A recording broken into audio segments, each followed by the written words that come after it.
जय श्री माताजी। ऑनलाइन उपस्थित सभी सहयोगी भाई बहनों का आज के ध्यान सत्र में हार्दिक स्वागत है। कलेक्टिव बंधन,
Mataji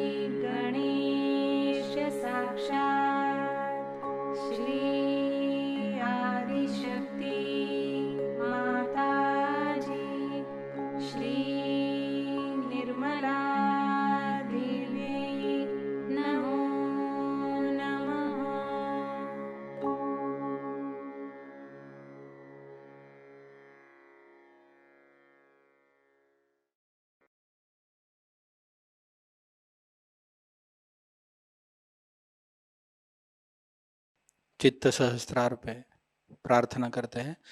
परम पूज्य श्री माता जी, कृपा कर हमारे आत्म साक्षात्कार को दृढ़ कीजिए, हमें पूर्ण संतुलन प्रदान कीजिए।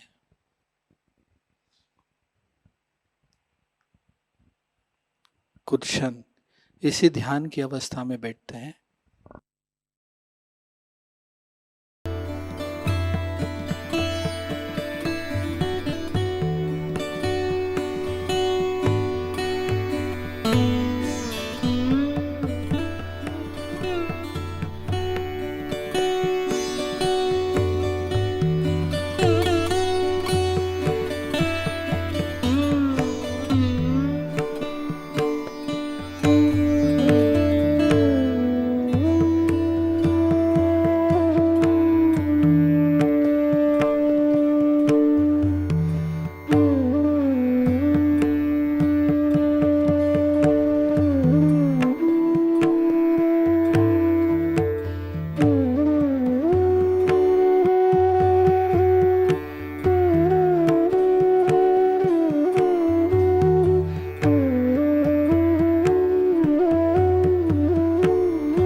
अभी हम श्री माता जी की अमृत वाणी को ग्रहण करते हैं। But as I told you, there could be good conditionings in the same way you can have good habits and bad habits. If habits inhibit or obstruct your ascent, they also can help to stabilize you.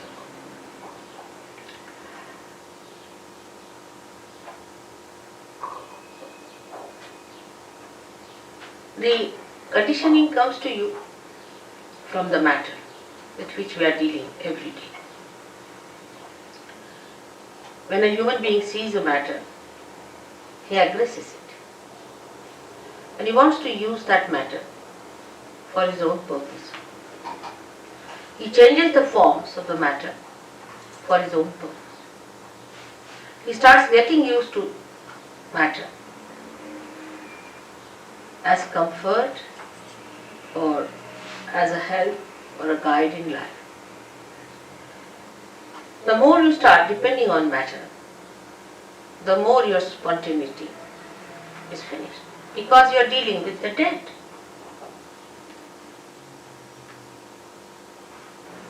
Matter, when it is dead, then only we deal with it. When it is living, we are not so much bothered about it. So the deadness of that matter settles within us when we start using that matter for our purpose. But how are we to otherwise exist is the question people can ask. If God has given us these material things and this matter to be used, are we not supposed to use them? And are we not supposed to enjoy them? But we don't enjoy really. Before realization, you cannot enjoy any matter. You can only form a habit and may become a slave of that matter before realization. It's a fundamental principle of economics that wants in general are never satiable. Means today you want to buy something like a carpet, alright, bought it. So now that carpet becomes a headache because it's your possession, you have to look after it. You have to insure it, you have to worry about it that it doesn't get spoiled, first of all. And secondly, you really get into another mood of buying something else. Now you bought the carpet, finished. Then you have to have something else, then you have to have something else, then you have to have something else. So it does not satiate you. It does not give you the joy. Matter can never give you joy. It's the spirit that gives you joy. And when the ascent takes place, then you become the spirit. Then matter takes another value system within ourselves. The value system of matter is very different. As I am sure Jason must have told you, that when you get your realization, then you start feeling the cool breeze in the hand. In relationship to matter, it's very helpful to be realized so. Because immediately you know what is good for you and what is bad. For example, you eat something that's not good for you. Immediately you lose your vibrations or will become hot. Even looking at it may happen. You want to sit on a chair on which somebody who is a very wrong type of a person has sat. Immediately you feel, oh, something wrong in this place. With your vibrations, which is a definite thing and absolute thing. And this conditioning can only be over. These habits can be overcome only if you become the spirit, because spirit is always dominated by the matter. And the spirit has to overcome that domination of the matter. Actually, spirit cannot be dominated by anything. But what I mean is that it is covered, like the sun can be covered with clouds. In the same way, all our domination, or we can say all our enslavement of the matter makes us dominate our spirit in the sense that we cover it up.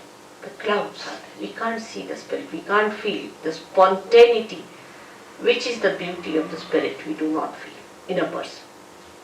So in judging a person, what do we judge? How that person looks, what dress he's wearing, how he walks, what are his formal ways, does he know how to say thank you, sorry or not, you see. All these things impress us very much. What sort of a car he has, what sort of a house. Maybe we may miss a saint. We may miss Christ again, because he was a carpenter's son. How are we to know who is Christ? Is there any way of finding out who is Christ? Many people are now talking, Christ is going to come, he's going to come on the television. You can put up anyone there as Christ. How are we going to make it out? By his dress or by some sort of a thing they have done? Most of the paintings of Christ and most of his statues that I have seen are nowhere near Christ. Nowhere near Christ. See, they are horrid things. I don't know what are they. So how will you make it out that this is Christ or not? Or this is some sort of a hocus pocus fellow or some sort of a person who has come just deliberately to delude us from reality. There is no way out to find out what is the truth, because we are so much used to material forms that we have. For example, our idea of art also is in the same way, molded. We like this kind of art. If you ask why? Because, this is this kind of a thing, harmony, Or maybe this is more proportioned and all that. Well, how do you know? You know, because you've read certain books. Or maybe that you have understood from somebody else that this is art, this is beautiful. I mean, you brand something as beautiful. But is it really? If it is beauty, it should be spirit. Because spirit is beauty and beauty is spirit. So is it beauty? How do you make out that this art is beautiful or not? For example, according to all normal ideas of womanhood, I don't think Mona Lisa is a beautiful woman. I mean, the way these days you see mosquito-like women are regarded as beautiful. So how they call Mona Lisa so beautiful? What's in her? Thousands of people would be assembled to see that painting. Why? What is that? Only vibrations will tell you that it emits vibrations. It appeals to your spirit without your knowledge. You are not aware of it. It appeals to your spirit. That's why universally that painting is appreciated. But when this conditioning becomes collective, any such conditioning becomes collective, and you accept this is the form that is beauty, this is the form that is reality, this is the form that is spontaneity, then the confusion starts. The confusion starts at that point, when it becomes a collective thing. For example, I met some people or some gurus. When I asked them, what makes you think that your guru is truthful? What has he given? He said, because sitting in my chair I just start jumping by myself. I don't do it, but it happens, it's spontaneous. And in my presence, the way his body was moving was so horrifying. Anybody would have tremendous compassion and concern for such a person that you can't sit for 5 minutes straight. Excuse me, it wasn't spontaneous, it was nervousness. Yes, that's what I'm saying. But You're you very must... wrong in what you talk What? about everything. From where do you come? Up the road. That's it. Better go. Don't worry, on my own. Look at that. She'll go to the pub now. That's it. Must try to understand the subtleties, you see. If you are confirmed with what, now supposing somebody started jumping in the thing, and he says, and she says it's 2 nerves. That means you are not in control of your nerves, isn't it? Don't you think so? You are not in control. You have not control. Spontaneity is a thing which is not a thing that makes you a slave. This is the point I am trying to bring. It doesn't. It makes you a master. Spontaneity must make you a master and not a slave of it. She must have come from TM, because TM people jump like that. And they end up as epileptic people. I have cured so many of them. I don't know if someone has come from there. Even the head of their academy in Scotland, who was the Flying Squad Academy as I call it, where people paid 3,000. Now this gentleman sitting here is one of them who suffered. When they suffer, then they know what it is. The other day we saw somebody with epilepsy of such frequency, the poor child, he was hardly 26 years of age, young man, supposed to enjoy his life, was going into such trauma you can't imagine. And if this is happening to somebody going to a guru, you paid for it, how can it be anywhere near spirit? This is what I am trying to tell you. That spirit gives you spontaneity in which you are the master. You are the master of yourself. Complete master. No enslavement of any kind. No habits formation coming. All habits drop out. You become so spontaneous that I don't have to tell you. You just drop out all habits. And you become a master of yourself. That should happen to you. Instead of that, if you indulge into things which enslave you, you may like it for a while because you can't help it. But if you really sit down, you will know that it's not the thing that you wanted. You wanted to be the master of yourself. Now here in this map, as he is shown, We have two powers, left and right powers. The left power is the power that gives us condition. Left side, the subconscious, the collective subconscious. That gives us the condition. Now, if you try to deny all that, then the right side is even worse. It gives us action, but with action, we can become very ego-oriented. So, both ways, it can be troublesome. Supposing you say that, all right, I have no conditioning of anything, what's wrong in doing this, what's wrong in doing that? And if you just move with that idea, with that freedom, it will be abandonment. It may not be freedom, because freedom must have wisdom behind it. So both the sides, the movements on both the sides are wrong. So what is alright in the center is not to get conditioned by anything and not to be ego-oriented. But how to do it is the problem. The problem is how to do it. To be spontaneous is to be absolutely free. Now I would consider these two powers as say a brake and an accelerator in a car.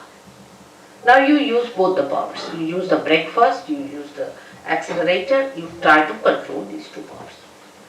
But first of all, it is difficult to understand how you to use these powers. Gradually, with practice, you know how to drive the car, you become the good driver.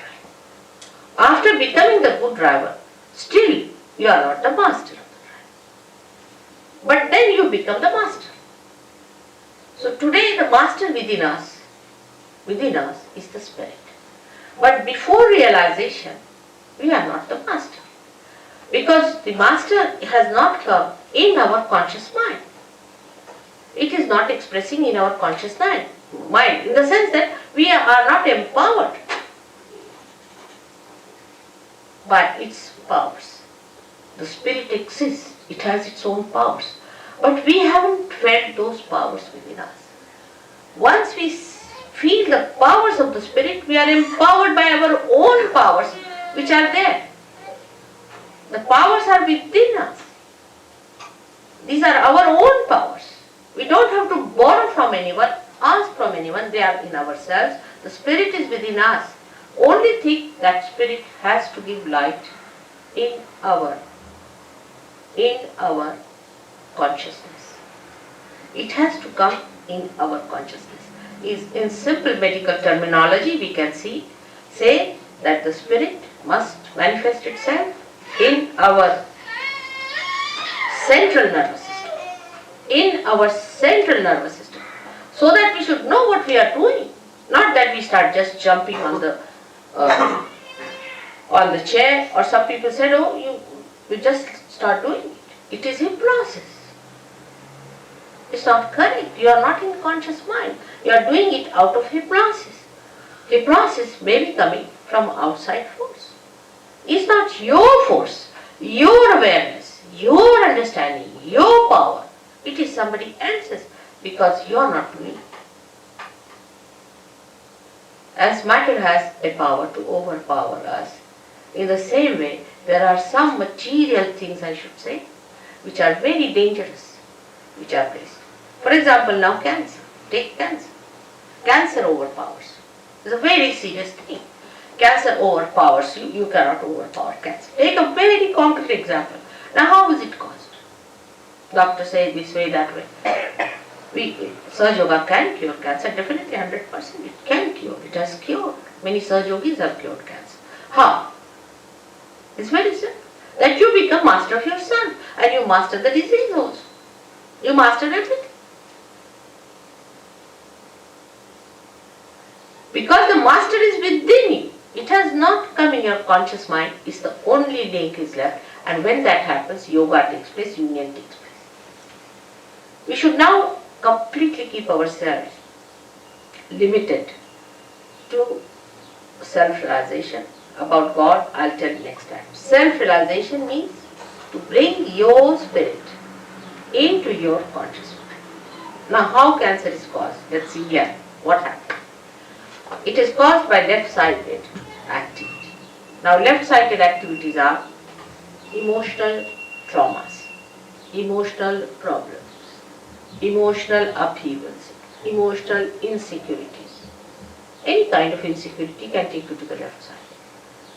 Little more movement can be these horrible gurus, because they hypnotize. They put you to the left. They put some spirit in you, or I don't know what they do, but they put you to the left. Any one of these activities which are not authorized by God, taken to, you go to the left side. Because you cannot ascend in the center. So either you go to the left or to the right. When you overdo these things, it's like black magic. You have another thing here I've heard. Some sort of a organization had. And the fellow, you see, he used to, everything he saw moving in the house, he came to Sahajayoga and his water jug was moving there and this was moving there, and he couldn't explain what was happening in his room. He was sitting down and he found something moving from here to here. It happens. What is that? What is that doing this kind of a thing which you cannot control? Again we come to the same. Something you cannot control. So you enter into the realm where you are controlled and you are not under your control. And that realm, when you enter in, I have always seen all the cancer patients are the ones affected by this. Most surprising. They are not aware, they do not know how they get into it. For a lady, supposing say, she is suffering from an insecurity about her husband, or maybe something, or maybe she thinks that her husband may leave her any time, she loves him, whatever it is. Such a woman might get a breast cancer.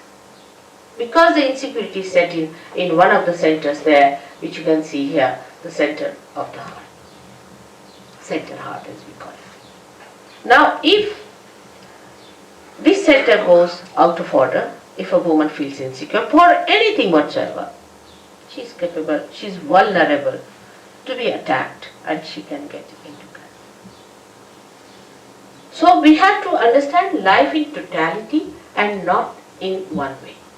The total impact of life, the total effect of life, the total relationship with life must be understood. Now no doctor knows this. Will he know?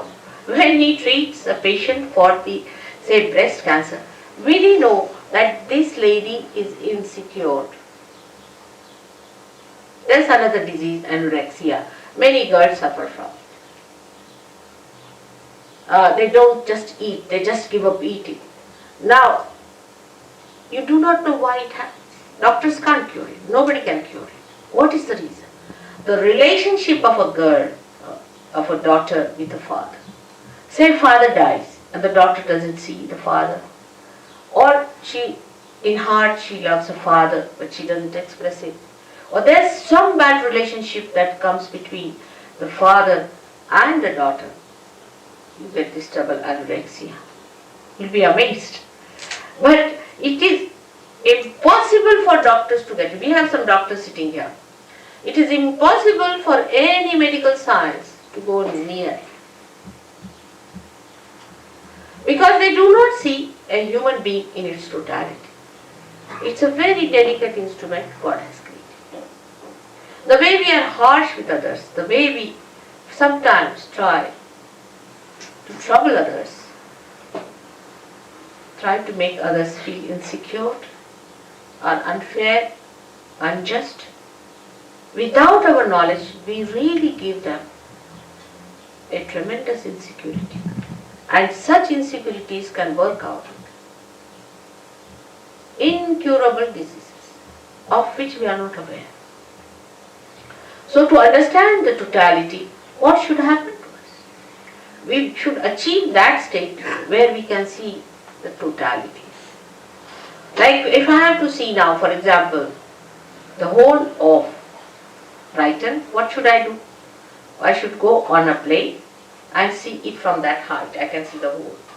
In the same way, in your awareness, in your understanding, you should rise to that point from where you can see the whole. If you cannot see the whole, the partial vision, or we can say a little that you see, can create confusion, can create problems, and some of them could be of a very, very serious nature. Because as human beings, we do not know what are we. This is the greatest problem of human beings, that they say, I don't like it. Now which one is this I? Is that your spirit or is that your ego? What is the part that is not liking it? Or is it your conditioning because you are brought up in a particular way so you don't like this? Which part of you is not liking it? And you will be amazed that it is not your spirit. Because if spirit likes, how will you know? It's only through your vibrations. When you can feel the vibrations, then only you will say, yes, my spirit likes it, because the vibrations are emitted.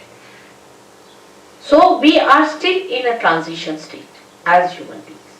We have not achieved that state which is called as the state of self-realization, where you become the spirit. The becoming is the point. When you become the spirit, you know what you like. You really know what you really like.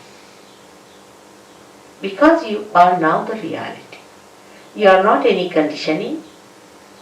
You are no more any ego, but you are what you are really, and that is your spirit. And surprisingly, this spirit is a collective being. It's no artificial collectivity within us. That also, all right, we belong to all Brighton, so we are one, or we belong to one street, so we are one. It's not like that. But it's something that you are, absolutely, you are a collective being. And you start feeling that collectivity within you, with these different centers working it out. And you can feel it, others. You can feel others on your fingertips, can you believe? In the Bible it's written that your hands will speak. The description of these days is that your hands will speak. Why not people go and find out what does it happen? How can your hands speak? This is what happens, that on your fingertips you start feeling and understanding what is reality, what is beauty, what is joy, what is love. This is the left side which we get, and ultimately with these left side problems we get physical pains. It's very painful to have left sided problems. It's very, very painful. The pain cannot be explained, no one can understand, nobody can cure it, you can't tell anyone, and people think that you are fussing, they give you psychological treatments. You just don't understand why this pain is within you. And this pain comes to you from left side, the subconscious. Beyond the subconscious is the collective subconscious. And this collective subconscious is the one where whatever is created from the beginning up to today in the creation is within. And once you go to the subconscious, you just get lost there. You are so overpowered by this power of subconscious that it is beyond you to understand it, beyond you to get out of it, and beyond you to not to succumb to it. And it goes on increasing. Like I asked some people, why did you go on doing it? When you knew that you were not doing it, somebody else was doing it, still why did you continue to do it? They said, Mother, we were under a blanket. It was darkness. We didn't know where we were moving. And we were just going on and on and on. And as I told you last time, feeling guilty is the biggest blockade. It's the biggest blockade. Because once you start feeling guilty, that the center on the left gets blocked and it's very difficult. And you don't know why you are feeling guilty. All the time you are feeling guilty, but you don't know why you are feeling guilty. Why these ideas of guilt are coming to you. That this feeling of guilt keeps you away from joy, from enjoying anything, from being spontaneous. Why? And this explains why we sometimes are miserable for nothing at all. Actually, God has not created us to be miserable. He has made us so beautifully, so carefully. He has created us with such love and compassion, not to make us feel miserable, not for anything. He doesn't give us any diseases, no problems. But we have done these things to ourselves by going to extremes on the left or the right. As I am today talking about only on the left, I would say that to feel miserable for nothing at all is also wrong, is being unjust to yourself. The people who are left-sided must know that they are the spirit, that they are that beauty which has to come, which has to express itself, that they are not the people who have to suffer all the time and to live like miserable people. They are not. But because they take so much upon themselves, bear so much upon themselves, they become like that. And to avoid that bearing up, they may take to some other habits. You see, many people take to alcohol also for reason because they can't bear the pangs of life. They can't bear. That's why they take to. But once the spirit is awakened within you, you become so strong. You become so joyous, so spontaneous that all these things drop on. All those things, so-called diseases, so-called habits, just drop on. And you become a new blooming personality. Now, the basics of having this center within you, you can blame God for that. Why did He give us these centers on the left-hand side? What was the need? He should not have given us these left-sided ones, so we would have been just in the center to go. But the trouble is, the human beings have to know in their own freedom how to deal with themselves. They have to learn little hard way, the wisdom.